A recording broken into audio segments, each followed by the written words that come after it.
When it comes to computer upgrades, one of the best things you can do today is change your conventional hard drive to a solid-state drive. This here is a 250 gigabyte conventional hard drive for a desktop, and this is a solid-state drive, and the reason why it's much smaller is because they are always produced in size for laptops. Anyway, in this video I'm going to walk you through how to switch your computer's hard drive to a solid-state drive. But first, we're going to talk about why solid-state drives are so much better. Now, if you're dead set on installing a solid-state drive in your computer, you can skip to this time and we'll get ahead to the installation process. But in the meantime, let's take a quick look at why solid-state drives are such a great idea. So one of the areas where you'll see the biggest improvement with a solid-state drive is boot time. Now, this computer still has its original hard drive, and I'm going to show you how long it takes to boot. Now, while we're waiting for it, this is the inside of a conventional hard drive. Now, the reason why it's called a hard disk drive is because this is the disk on the inside, and the hard comes from the fact that the disk is made of metal, unlike the floppy disks of back in the day.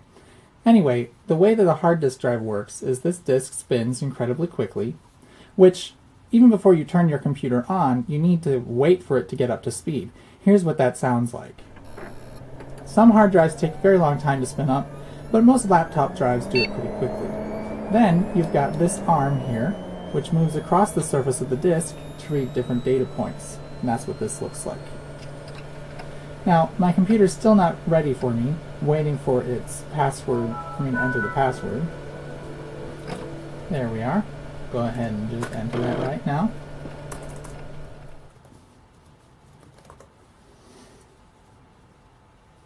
And still waiting for it to become responsive.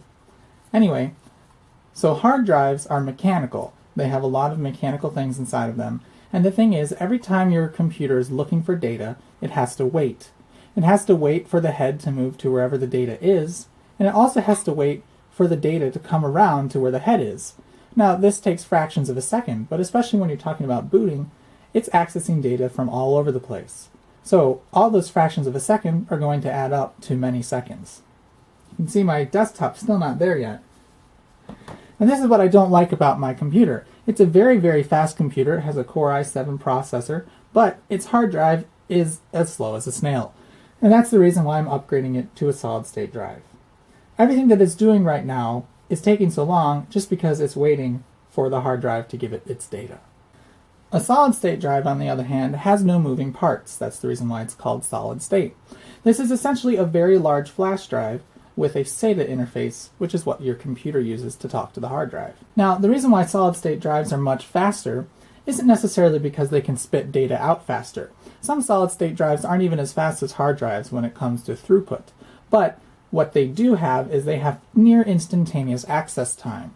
So when your computer's booting up and looking for those files all over the place, this doesn't take any time. It just can go from one file to the other because there's no moving parts. Also, when you first start up your computer, you don't have to wait for the drive to spin up, or when you're coming out of sleep, the drive is just instantly ready.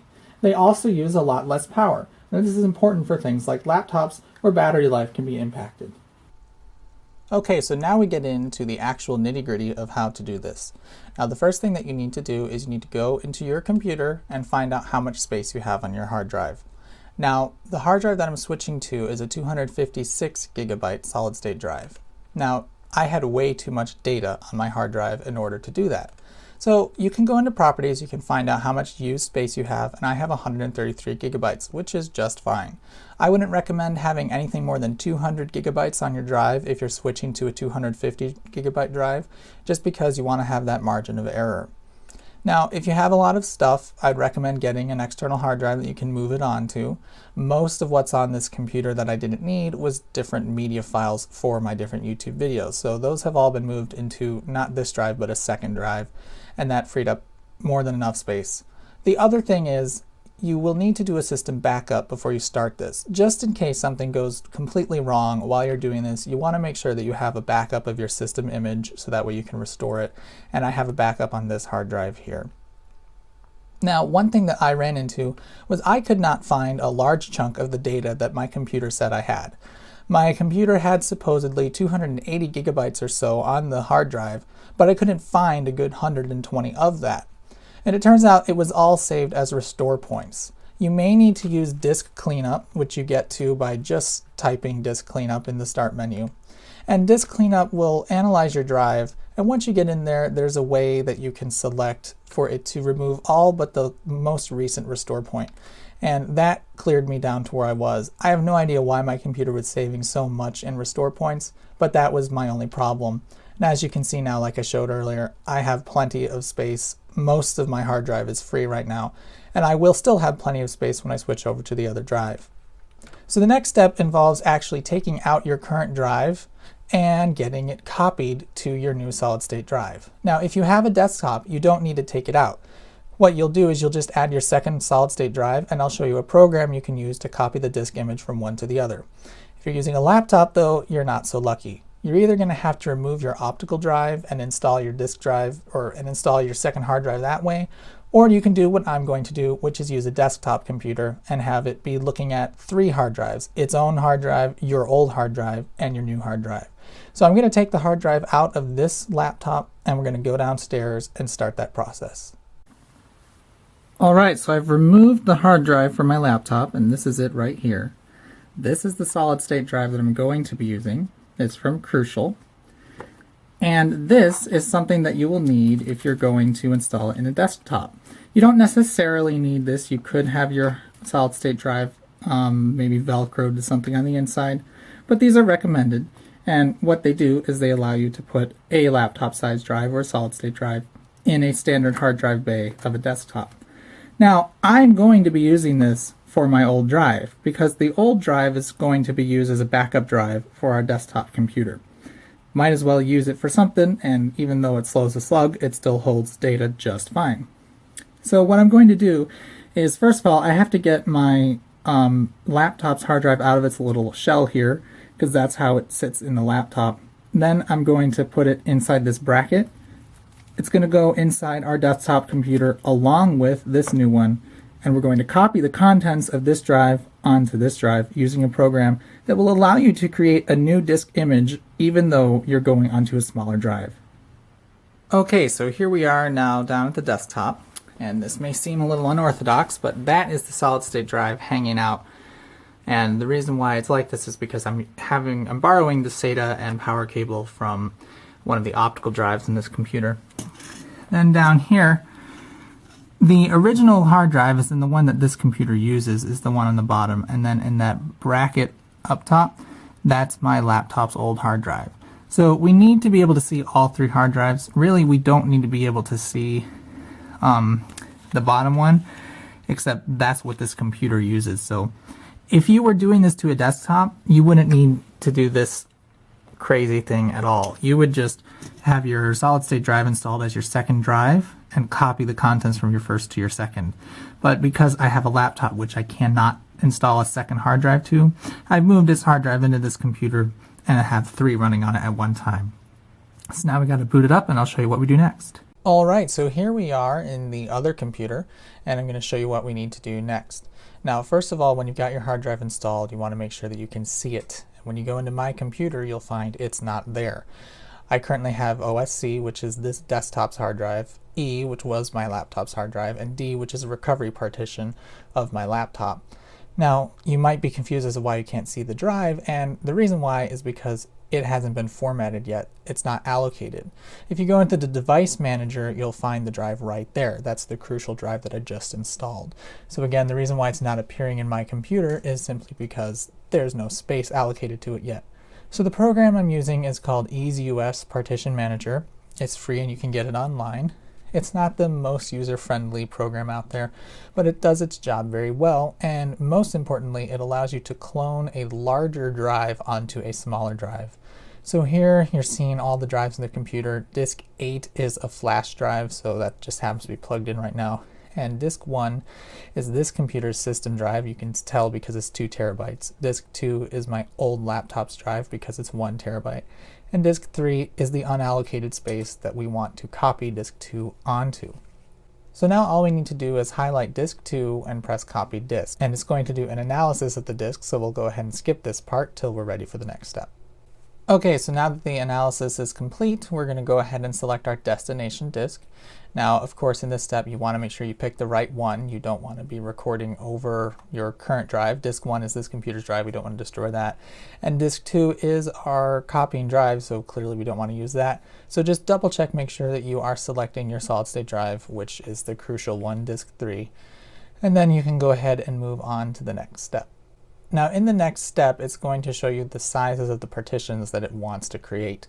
Now you'll definitely want to play around with these because we don't want them to be the same size. Now the FAT32 partition, I'm not even entirely sure why it's creating it. Apparently it sees it on the original disk, so it wants to make one.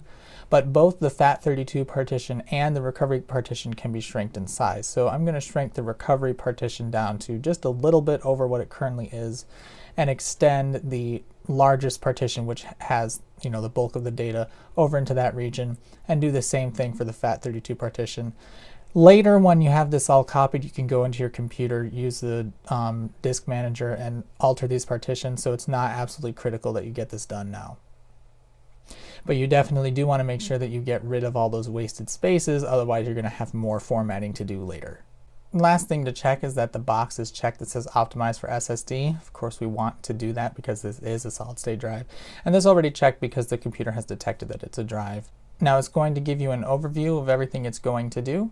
And you just want to make sure you go through there and make sure that everything looks correct. And then what you're going to do is you're going to press finish and let it do its thing. It's going to take a while, but once it's done, I promise you it is well worth it. So I have everything done, and I have the solid state drive installed in this computer. Now I do want to say that that program EaseUS, it's very easy, but the one thing that I forgot to show is it's not going to actually do anything until you press the apply button.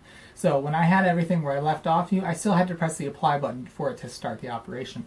Took about an hour, I'd say. I don't know exactly because I left the computer while it was doing it, but it was done by an hour and a half. Now I'm going to show you the end result. Look how quickly this computer boots now. Also, one thing to note is it's completely silent right now because there's no spinning hard drive. Didn't even finish the animation.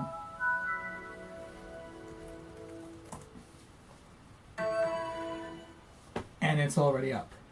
Solid state drives make everything your computer does much, much faster, from booting up to opening programs. The computer is already ready to go right now. I'm sure you know that most computers, even when you get to the desktop, it's still a while before you can start to use programs.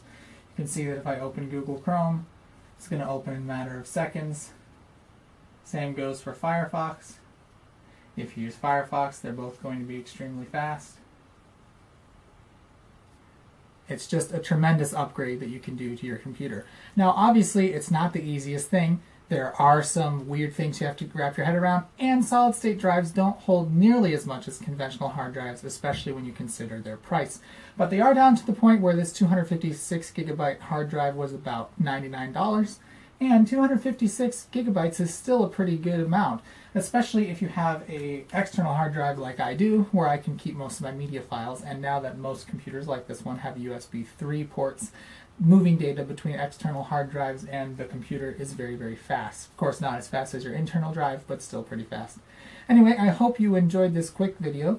I know that this doesn't cover everything, and I had the situation where I needed to use the desktop to copy my drive. I know a lot of you won't have a desktop that can actually fit 3 drives in there, or if you don't have a desktop at all, you might have to take it to a store and have them do it for you. There's other ways to do it. In fact, if you want, you could just do a clean install of your operating system onto a solid-state drive. But if you want to get your computer exactly the way it was before you went and did this, you can do the method that I showed. Now, that same method also works if you want to add a second drive to your computer. Say you have a desktop and you want your boot disk to be the solid-state drive. Well, what you can do is you can copy your contents onto the solid-state drive and use your other drive for your media. What you would have to do, say you had 500 gigabytes of stuff and you had a 128 gigabyte solid-state drive, you could move off your media from your main drive onto an external drive, then copy the contents that remain from your drive onto your new solid-state drive. That would be less than 128 gigabytes, and then take the media that you bought off the computer and bring it back in on that second drive. There's lots of ways you can do it, but you can see with just how amazingly faster this computer is that a solid-state drive is a very huge upgrade that you can do for your computer. If there's one upgrade to make your computer faster that's going to have the most impact, it's probably a solid-state drive. One word of caution though, solid-state drives don't wear like regular hard drives do. They actually wear out as they write and erase data. They have a finite amount of writes that they can make. So the way that solid-state drives accomplish this is they try to keep, when they're writing data, moving it around on the drive so there isn't wear on one spot. Now, there's a way that you can check your computer to make sure that it is aware that it has a solid-state drive. This computer has automatically sensed it, and in most cases it will. I'll put a link in the description of a little overview of how you can check that. But the one thing that you should probably not do is use hibernation on your computer. Once you have a solid-state drive, if you enable hibernation or hybrid sleep, especially if you have a desktop, it's going to dump your RAM onto your hard drive every time it goes into sleep or hibernation. And that's going to be a large part of the solid-state drive that's going to be eating up every single time. So that's going to wear out your drive faster. Anyway, thanks so much for watching this video. If you have any questions, please feel free to leave them in the comments. I'll try to get back to them. And it's great to see you again, YouTube. I know I've been gone for a while, but I'm back, and I have other news that will be explained in the future. But for the meantime, thanks for watching.